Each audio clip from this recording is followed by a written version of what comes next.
Bienvenidos un día más a O Cerámica, un programa dedicado específicamente al sector azulejero de la provincia de Castellón. Comenzamos, como siempre, con un breve resumen de las noticias más destacadas de la semana. Y es que el sector de la cerámica vuelve a reclamar al Gobierno central medidas urgentes para paliar el alto precio del gas.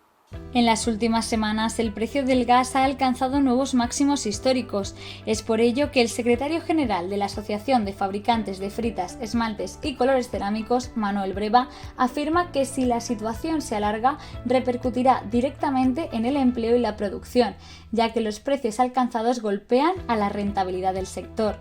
Breva insiste en que el Gobierno central debe tomar ya medidas contundentes, pues es un sector que depende del gas para su producción y supervivencia. La cerámica espera que la cogeneración sea vista como una manera eficaz de rentabilizar el gas. Por el momento, las patronales del sector cerámico ven mucho más positiva la posición del presidente de la Generalitat Valenciana, Ximo Puig, frente al de la vicepresidenta tercera del Gobierno, Teresa Ribera, quien se ha reunido esta semana con la industria eléctrico-intensiva y los sectores del comercio y turismo para avanzar en la elaboración del plan de contingencia.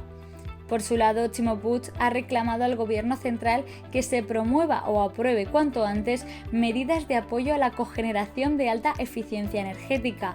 El presidente mandó hace unos días una carta a la ministra de Transición Ecológica advirtiendo de la volatilidad de los precios de la electricidad y el aumento del precio del gas, lo que lleva a cierres temporales de centrales de cogeneración de la Comunitat Valenciana. Azuliber, uno de los principales productores de arcilla atomizada perteneciente al grupo Pamesa, ha anunciado un ERTE que afectará a sus 117 trabajadores y la parada de sus plantas de cogeneración de alta eficiencia, debido a estos elevados precios del coste energético.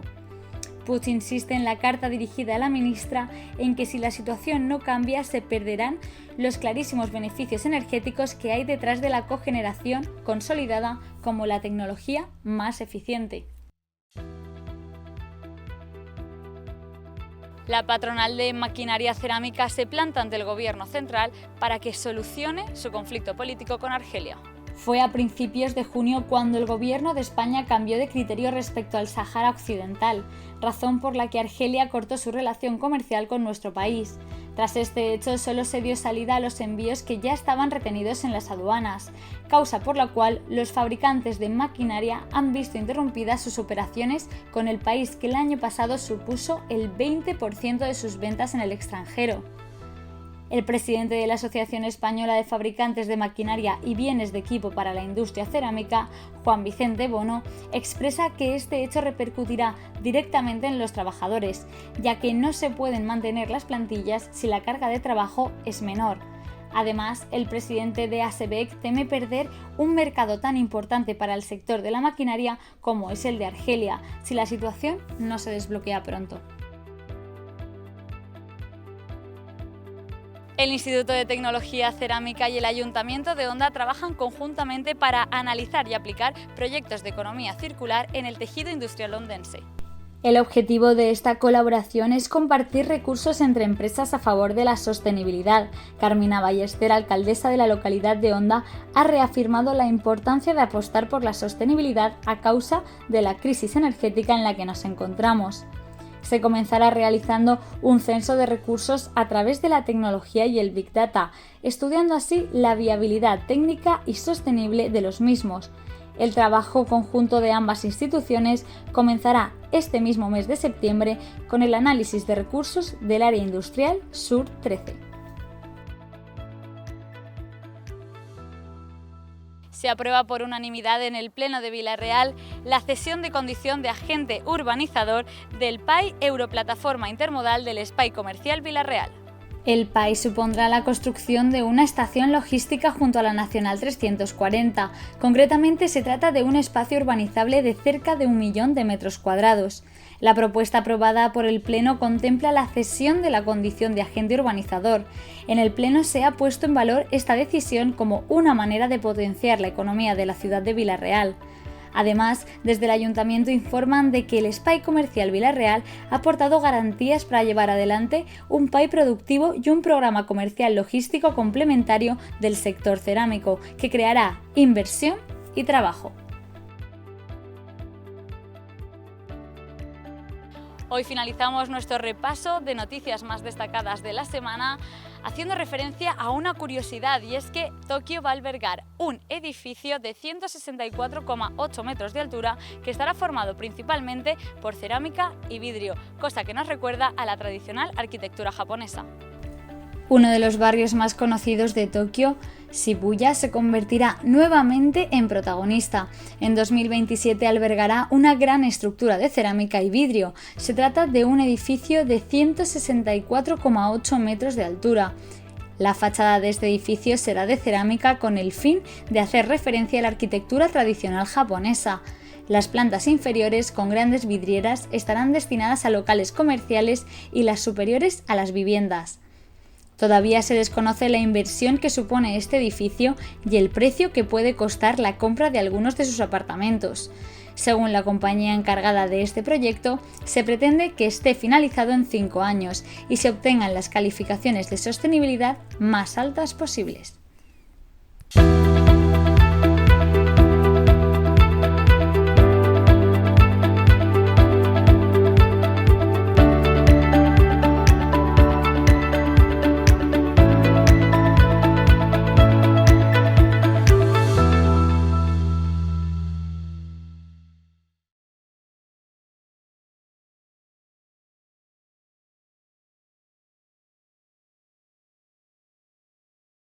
Bueno, y tras estas noticias de actualidad que habrán escuchado sobre la industria cerámica, estoy de nuevo con todos ustedes, telespectadores de la provincia de Castellón y de toda Latinoamérica, en este nuevo espacio cerámica que arrancamos temporada 2022-23, perdón, que me he quedado ya antes del COVID.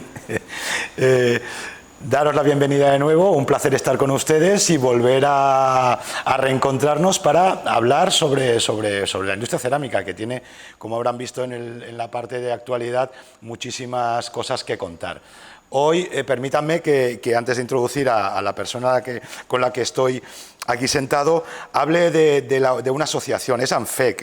Recientemente las empresas participantes de la Asociación Nacional de Fabricantes de Fritas, Esmaltes y Colores Cerámicos ANFEC celebraron el 15 de julio pasado la Asamblea General, y en esta asamblea se aceptó la propuesta presentada por el presidente saliente, don Joaquín Fondemora, y la Junta de Gobierno de esta entidad, de nombrar un nuevo presidente, que es el señor Fernando Fabra. Un placer, señor Fernando Fabra, y muchas gracias por aceptar nuestra invitación. Gracias a vosotros, Juli. Un placer estar con vosotros y con toda la audiencia. Muy bien. Permítanme que les haga una pequeña currículum de don Fernando. Fernando es ingeniero industrial superior por la Industria Politécnica de Valencia y ha hecho un MBA Executive por ESIC. Lleva 20 años en el sector cerámico, de los cuales los últimos 13 ha estado a cargo de la gerencia de la empresa Esmaltes S.A. Además, lleva 7 años en la Junta de Gobierno de ANFEC, habiendo ostentado la vicepresidencia los últimos 2 años.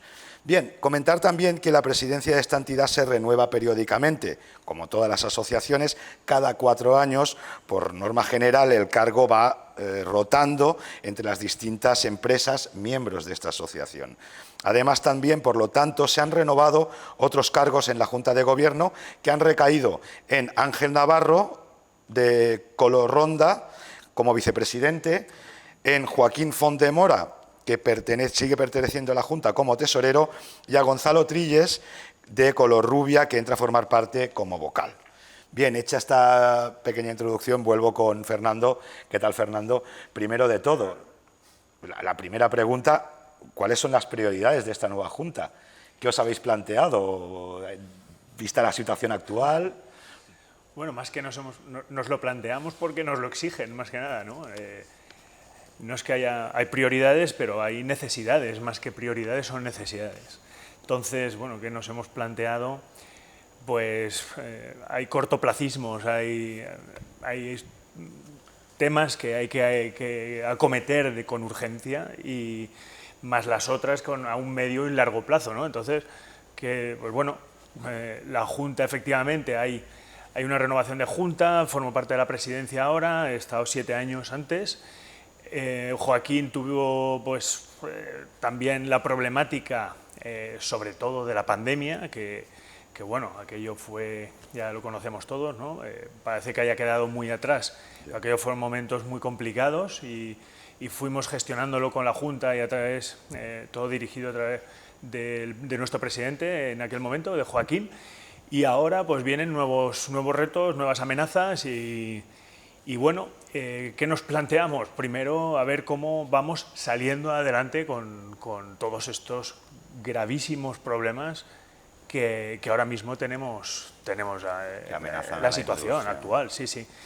El gas es uno de los principales, por no decir el principal, es el que nos está aportando mayores problemas porque no depende de nosotros. Luego, ya entraremos luego, sí, eso podemos ir comentando luego más cosas. Sí, sí. Luego el tema de Argelia también, que nos está afectando de forma grave en nuestras exportaciones porque era el segundo país exportador de nuestros productos, por detrás de Italia únicamente. Es un gran volumen de negocio que no estamos pudiendo ahora exportar allí a este país. Luego, pues hay problemas no solo de gas, hemos hablado, pero energéticos, pues también está el problema de la luz, no solo del gas, sino también de la luz.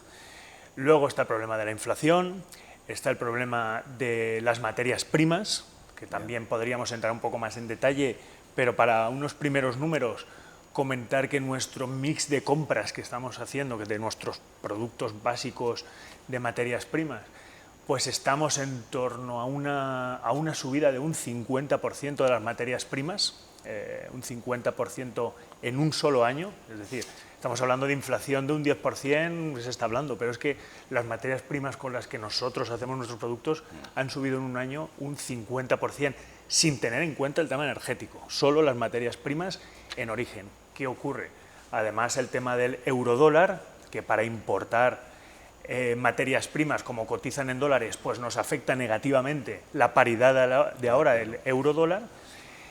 ¿Qué más? Pues los fletes, los transportes, el gasóleo, en fin, todo esto son todas las amenazas a corto plazo que estamos intentando solventar, claro. No solo nosotros, sino como clúster cerámico también, proponiendo soluciones a nuestros ministros, ministras, al gobierno central, al gobierno europeo, para que lo trasladen al gobierno europeo. En definitiva, todo esto es un poco el corto plazo, y más luego pues las tareas que nosotros al final nos dedicamos a hacer soluciones cerámicas, claro. A hacer fritas, esmaltes y otros productos de acabado cerámico, y esto es lo que nos tiene que ocupar el día a día, verdaderamente, la innovación, el desarrollo y todo de la cerámica para ir adelante con nuestro negocio. En cambio, todo esto es lo que nos está ocupando el día a día, ¿no? Esa es la problemática. Bueno, si te parece, empecemos entonces a uno de los temas que como has analizado muy bien y has sacado el tema, que es el tema de las exportaciones. Por lo que tenemos entendido, el 70% son exportaciones. Correcto. De la producción de vuestra asociación, van a exportación. En cifras creo que estábamos alrededor de 1.500 millones de euros anuales. Sí, 1.600 casi. El año pasado estuvimos rozando los 1.600 y con la subida que teníamos ahora pues estamos hablando de incluso más. Incluso más. Incluso más hasta el primer semestre, sí. Y a eso le añadiría también una parte importante, yo creo que también, que son las personas, ¿no? Cerca de 4.000 trabajadores directos, más indirectos no has sabido encontrar. No, pues esas indirectos fuentes, pueden ¿no? ser 2.000, 3.000 más, tranquilamente. Pregunta, ¿hacia dónde crees que es la evolución de este sector, ¿no? Hablabas, nos has hablado de que Argelia era un principal exportador. Sí.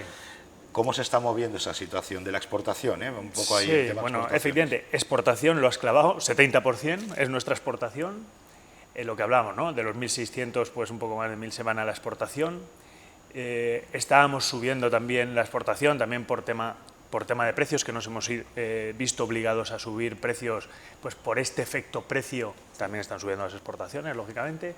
El primer semestre no había un problema de demanda, con lo cual, a pesar del incremento de precios que nos estábamos obligando a hacer por materias primas y energía, bueno, pues la demanda continuaba, eso es lo que estaba sosteniendo a nuestro sector, con lo cual, pues estábamos barajando diferentes posibilidades, viendo pues el tema energético muy de cerca, pero la demanda seguía, nuestra producción continuaba. Bien.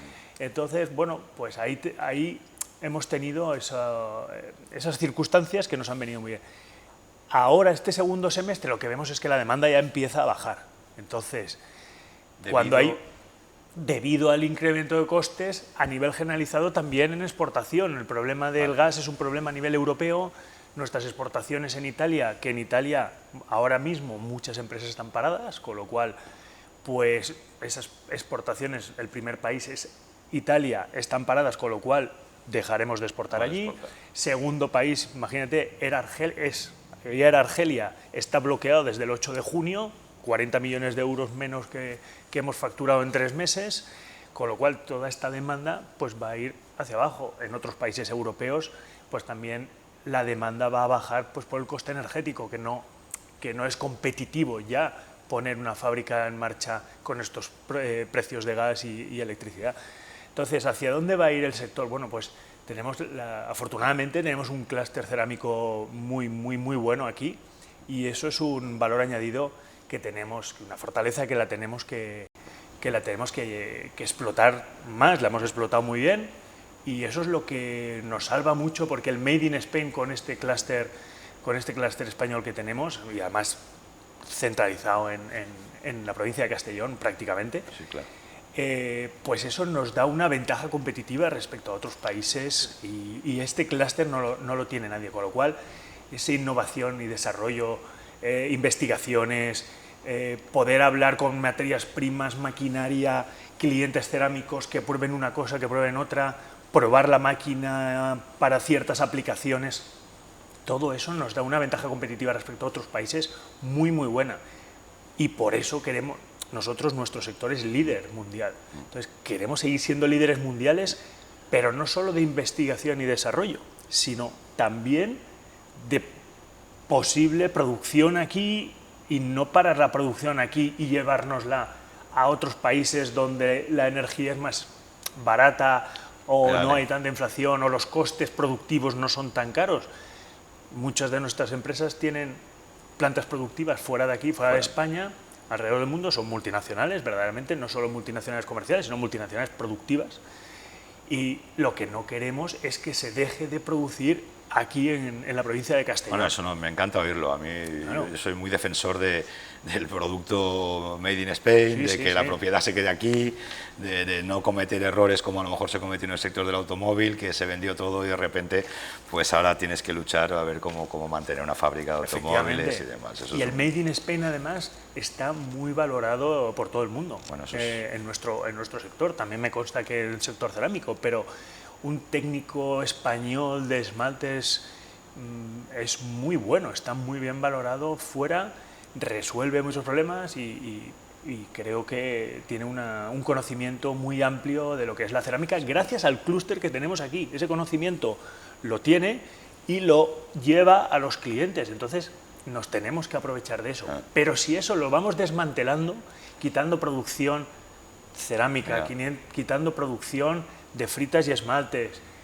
todo esto conllevará a menos producción quizá de maquinaria aquí, porque tampoco son competitivos respecto a otros países asiáticos, no asiáticos, en fin.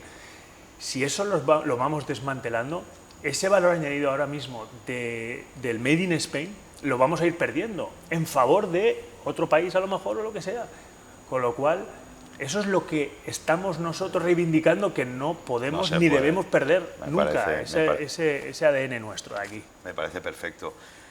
Otra pregunta que ahora y que también has lanzado, pero vamos a profundizar un poco. Lo que tenemos entendido es que los hornos de fritado, por ejemplo, utilizan gas natural, y las temperaturas comunes en un horno oscilan entre los 1350 grados y los 1550 grados.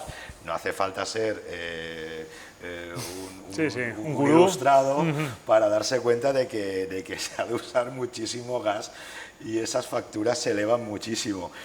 Bueno, el sector sabemos que reclama medidas urgentes para hacer frente a esta situación.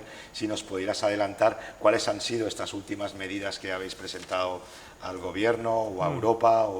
Sí. Bueno, lo divido en dos, efectivamente. son hornos que para esas temperaturas, para llegar a esas temperaturas necesita combustibles como el gas, que siempre se ha utilizado. Nosotros, en nuestro caso, ya iniciando un proceso de descarbonización antes de que surgiera aquí tanto, cuando empezaron lo de los derechos de emisión, vamos a reducir emisiones, el compromiso de los asociados en ANFEC siempre ha sido reducir las emisiones de CO2. Y con eso hubo una investigación y desarrollo a nivel tecnológico y se incorporó el oxígeno como combustible, con lo cual no solo fundimos con combustible gas, sino que hacemos un mix gas-oxígeno. ¿Vale? Reducimos el 50% de consumo de gas respecto a los hornos antiguos que sí que eran de aire-gas. Bien, pues ese primer proceso yo creo que vale mucho la pena decirlo y que la gente lo sepa, que es un primer inicio de descarbonización de nuestro sector. Eso fundamental. Hace tiempo de eso, hace años. Eso estamos hablando que hace casi 20 años, sí, y se inició porque el sector siempre ha estado comprometido en todo este tema. Entonces, ahí ya empezamos a disminuir. ¿Qué ocurre? Que ahora mismo no tenemos más tecnología para esta descarbonización, que sí que estamos comprometidos, que somos responsables respecto a esto, sí, pero lo que pasa es que no tenemos tecnología ahora desarrollada como para cambiar por gas. Si no, por supuesto que cambiaríamos. Claro. No es por nosotros nos movemos, dejamos instalaciones, las prestamos para que haya pruebas industriales. Si tuviéramos que modificar un poco las formulaciones, todo eso estamos abiertos, o sea, ya digo que siempre está en nuestro ADN y queremos ser pioneros en esto, porque luego nos da ventajas competitivas de todo esto. Pero ahora mismo no podemos más, o sea, hemos llegado al límite de donde está la tecnología, seguimos estudiando hidrógeno, biogás, biomasa, mix de todo, vamos a seguir haciéndolo, pero no es de un día para otro. Entonces, eso es lo primero que hay que decir. Hemos empezado, este sector nuestro ha empezado la descarbonización, sí, hace muchos años, claro. Estamos comprometidos, somos responsables, ahora seguimos estudiando posibilidades tecnológicas, pero de momento no las tenemos. Estamos en proceso pero no las tenemos. Con lo cual, ¿qué le decimos a nuestros gobiernos, nuestra ministra de Transición, nuestra ministra de Industria? Que no lo tenemos, con lo cual necesitamos determinadas ayudas. En este momento, por los precios del gas. Si los precios del gas fueran los que hace un año, que estábamos, pues eran 17, 20 euros el megavatio hora de gas, pues nosotros seguiríamos con nuestro compromiso de avanzar tecnológicamente con la descarbonización, porque así lo entendemos, pero no estaríamos en una tesitura de ahogo de nuestra tesorería y nuestra competitividad en cuanto a nuestros procesos productivos por culpa del gas. Sí. Y que no hay forma de solucionarlo, es que de repente no hay... Necesitamos tiempo. Claro. Necesitamos tiempo. Entonces, recursos también. Y recursos financieros fuertes. No estamos hablando de que nos hagan unas ayudas, que las pocas ayudas que nos han dado no son proporcionales con los problemas que tenemos, en absoluto. Entonces, ¿qué les estamos pidiendo? Lo primero, y ante los precios del gas que hay hoy en día, que están multiplicados por 10, hace nada, la semana pasada estábamos en 338 euros el megavatio hora, ahora ha bajado, sí, porque siempre hay especulación respecto a estos precios, hay mucha especulación dentro del mercado del gas, del TTF, que es el índice de referencia, un índice de referencia holandés, pues hay mucha especulación. ¿Qué es lo primero que le hemos dicho? Bueno, pues ante esta escalada de precios, primero que la especulación, de alguna manera, se reduzca, no sabemos cómo, pero que se pueda reducir. Limitación a los precios del gas. Entendemos que no es fácil limitar los precios del gas como pueden limitar, no digo para la generación eléctrica, hablo para la utilización de gas como combustible para nuestros procesos productivos, nuestros, de fertilizantes, de vidrio, los cerámicos, etc. Pero por lo menos ahora se van a reunir el viernes, día 9 de septiembre, para por lo menos a ver si quizá una horquilla de precios limitante en los precios del gas, que vamos a ver si es posible o no es posible, pero nosotros por lo menos tener una estabilidad de precios con las que poder trabajar y estar seguros que vamos a trabajar con estos precios y bueno, vamos a mirar a futuro con las inversiones, no vamos a mirar el TTF a ver cómo está ahora por si mañana tenemos que parar los hornos o no. Así no se puede llevar una empresa ni crear una estrategia de futuro. Y además que es un prejuicio, yo creo, para toda la sociedad, ¿no? Lo que está pasando y nos Claro, está afectando a todos. Totalmente, totalmente. ¿Y qué te parecieron las declaraciones de Úrsula de la semana pasada, de ir un poco a lo que está en línea de lo que estás comentando? Bueno, buenas en cuanto a que, por lo menos, se habla. Europa parece que quiere cambiar el modelo estructural energético. Que haya dicho Europa tiene que cambiar esto, para nosotros es un paso adelante, porque las reivindicaciones que nosotros ya hemos mostrado en cuanto a esto, a eliminar especulaciones dentro del comercio de gas, dentro del comercio los derechos de emisión, o sea, los derechos de emisión, que es comprar y vender humo, ese sí. Eso nos está perjudicando gravemente también a los gasintensivos. Entonces, esto, ¿cómo es posible que de repente llegaran casi a 100? Empezaron en 8 euros el derecho de emisión. Claro, cuando había abundancia de derechos de emisión. Conforme hay más escasez de derechos de emisión y la gente tiene que comprar más derechos de emisión porque no hay una descarbonización a tiempo, estos derechos se han ido hasta 100 y pico. Una especulación pura y dura. Cuando están diciendo, vamos a ver si podemos limitar los precios de los derechos de emisión, ¡pum!, enseguida bajan.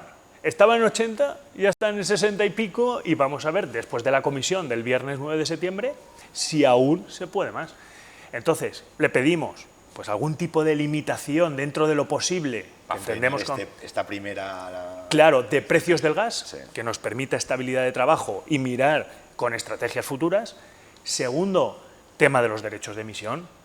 No sabemos dónde, cuando tú pagas y compras no sé cuántos derechos y tienes que pagar 1 millón de euros por los derechos, 300.000, 500.000, ¿dónde va ese dinero? ¿Dónde van? Pues eso te iba a preguntar. No sabemos. Ah, no se sabe. No sabemos. ¿Dónde van esos derechos? Tendrían que ir a lo mejor a I+D de descarbonización, por ejemplo. Sí. O, oye, pues esto lo dedicamos a un PERTE de lo que sea, de baterías, ¿no? Sí. Algo de eso, pero no sabemos ni dónde van. Por eso hay tanta especulación. Si es que decían que habían hasta especuladores chinos y rusos cuyos países no están dentro del comercio de derechos de emisión. Es decir, no solo ellos no cumplen con los derechos de emisión porque no están dentro, pueden contaminar todo lo que quieran, sino que además se enriquecen con los derechos de emisión del mercado europeo. O sea, vienen aquí, se meten dentro del comercio de derechos, ganan su dinero y ¡pam! O sea, es impresionante todo esto cómo está montado. Claro, que es lo segundo que le decimos, fuera la especulación de ahí, por favor. Si hay que pagar por derechos de emisión, de acuerdo, pagamos por derechos de emisión, pero que sea coherente y que sepamos un poco qué hacer con eso. Y la más importante, ayudas directísimas a la industria para paliar los efectos negativos de la subida del gas. Esto, y lo digo a cámara, ayudas directas a la industria cerámica, del clúster cerámico, cerámicas con orificios. Tenemos que paliar de alguna manera lo que es la subida. Las ayudas europeas, Europa parece ser que ya ha dicho que ha aceptado la posibilidad de esas ayudas, pero ayudas, estamos hablando de millones de euros, no estamos hablando como han hecho, que bueno, son 400.000 euros por empresa, pero 400.000 euros para una empresa que puede llegar a facturar 200 millones de euros, pues es ridícula y no es proporcional. Y salían cifras diarias del coste del gas. No, es que con eso creo que no pagas ni un día. Claro, es que 400.000, es que hay empresas, esto se ha multiplicado por 10, hay empresas a lo mejor que pagaban, por decir una cosa, 1 millón de euros, los grandes grupos cerámicos o nuestros. 1 millón de euros y a lo mejor ahora están pagando pues casi 10 millones de euros. 400.000 euros no puede ser. Pues no te ayuda mucho. Entonces lo que hay que hacer es ayudas directas, pero para paliar los efectos del sobrecoste que nos produce el gas, con el propósito de ser competitivos y seguir en el mercado. Y un poco a futuro eso que hablábamos. Mira, se me ocurrió cuando hablabas un símil que a lo mejor la gente del telespectador dirá, Juli se le ha ido. Pero el esfuerzo que se hizo para hacer frente al COVID, que fue una investigación y un desarrollo brutal, sí, señor. Y con fondos que salieron de todos lados, pues un poco podría ser un poco eso, ¿no? Una situación de alerta, tenemos una situación de, oye, apostemos todos para intentar, pues, ¿qué es el hidrógeno? Pues vamos a apostar todos por el hidrógeno, no dejarlo en manos de la empresa, de algunos, y venga, a ver si podéis sacar algo, porque Claro, la realidad es que ni en un mes, ni en un año, ni en dos, seamos honestos con los presupuestos que hay, nadie va a encontrar una solución real al gas. Entonces, no se puede. Hay un llamamiento también a ese. Claro, ahí se pusieron todos a largo hacer plazo, vacunas, a desarrollar Exacto. vacunas y todo. Sí. Bien, nuestra vacuna, efectivamente, utilizando el símil, vamos a utilizar, ¿qué vacuna tenemos? vacuna tenemos? ¿Qué es una vacuna de hidrógeno, una vacuna de Claro. biomasa, una vacuna de varios a la vez? ¿Cómo? Hay que utilizar infraestructuras, claro, necesitamos mucha infraestructura, no es lo mismo la tubería del gas que la tubería de hidrógeno, la presión del gas, la presión de hidrógeno es muy diferente, pero vamos a investigar. ¿Qué ocurre? Que nos ha pillado todo, creo que hemos sido demasiado optimistas en la descarbonización, cuando no estaba el problema del gas ruso, Sí. hemos sido demasiado optimistas con la descarbonización cuando no habían tecnologías desarrolladas suficientes. Entonces, los planes eran demasiado ambiciosos, pero como todo funcionaba bien y la industria funcionaba y había un crecimiento, el post-pandemia hubo un crecimiento, hubo una alegría, hubo más consumo, pues no parecía nada. Y nos hemos dado el golpe ahora. De repente, ¿no? Pero golpetazo fuerte, sí, sí. Entonces, me decías lo del plan, lo que no queremos a nivel de colorificios hablo, sobre todo hablo como presidente de los asociados nuestros, claro, ¿qué pasa? Que empiezan a estudiar la posibilidad de irse fuera a producir, que es lo que hablábamos antes, ¿no? Entonces, el plan que tenemos es nosotros, nuestro ADN es seguir desarrollando cerámica, efectos, ayudar a los fabricantes cerámicos para nuevas aplicaciones, pues cocina, en fachadas, cada vez la cerámica tiene, las prestaciones que tienen son muy buenas y nuestro objetivo y nuestra prioridad es ayudar a los fabricantes cerámicos a crear esta cerámica buena, pero siempre desde un núcleo de clúster y español, no irnos, lo que no podemos es irnos fuera. No, yo voy como con Alberto Echeverría, que lo debes conocer, Claro. me quedé, como vas haciendo la entrevista y todo parece que está todo fatal y que bueno, las cosas están mal, pero a mí no me gusta siempre lanzar un halo de esperanza. Eso es y bueno, de que esto hay un futuro y que todo podemos tirar adelante. Él hablaba de que se encuentran aún restos de cerámica íbera y más antigua, con lo cual estamos hablando de un producto que en esencia es un producto muy sostenible. Pues totalmente, vamos. Con lo cual yo siempre digo, ese para mí es mi final, ¿no? Digo, oye, confío en la cerámica que va a sobrevivirlo todo, porque lo ha resistido millones de años y en las pruebas aquí... Somos igual de duros que la cerámica, Somos igual de duros que la cerámica y el porcelanato. Y eso antes era un poquito menos dura que la pasta roja y poco a poco se ha ido desarrollando con tierras más buenas y las prestaciones se han ido mejorando, ¿no? O sea, la robustez es todavía mayor, pero es que la cerámica es una solución buenísima y cada vez la tecnología hace que se pueda asemejar más a lo natural, que es un poco la esencia, ¿no? Tener esas prestaciones, pero con una naturaleza que se está consiguiendo con todos los efectos gracias a los desarrollos tecnológicos. Y claro, todo esto tenemos que hemos mantenerlo. Hablado de la parte de I+D, pues la hemos dejado, pero sí, que no se engañen los telespectadores, sigue habiendo I+D. Por lo que me consta, los laboratorios siguen investigando en pigmentos, en colores, en modos de tinta. Es una barbaridad lo que se está trabajando ahí. Eso lo hemos tocado a pinceladas, por eso es nuestro ADN, claro. y eso tiene que continuar. Eso es lo que sostiene y sostendrá la industria y no lo podemos abandonar. El peligro que tiene ahora es que el día a día, con tantas amenazas tan graves, nos haga olvidar un poco o reducir recursos, prescindir de recursos en la I+D+I, que luego no se nota ahora, pero que poco a poco se irá notando en quedarnos atrás respecto quizá a otros países. Entonces, eso no lo tenemos que olvidar y ese ADN lo tenemos que mantener. En la I+D+I, y por eso, repito, en el clúster cerámico y esfuerzo de todos en conjunto, es esencia cerámica y es esencia de aquí de Castellón. Es así.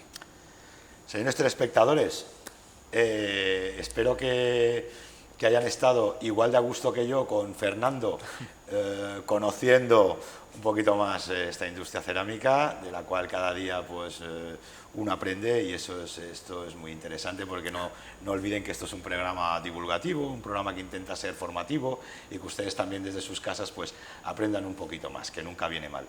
Don Fernando. Sí, bueno, muchas gracias. Muchísimas Julie, gracias. Muchas gracias a vosotros por la invitación. Bueno, Nada, un placer. Comentar también, yo también soy optimista, hay que ser optimista, como dice Julie.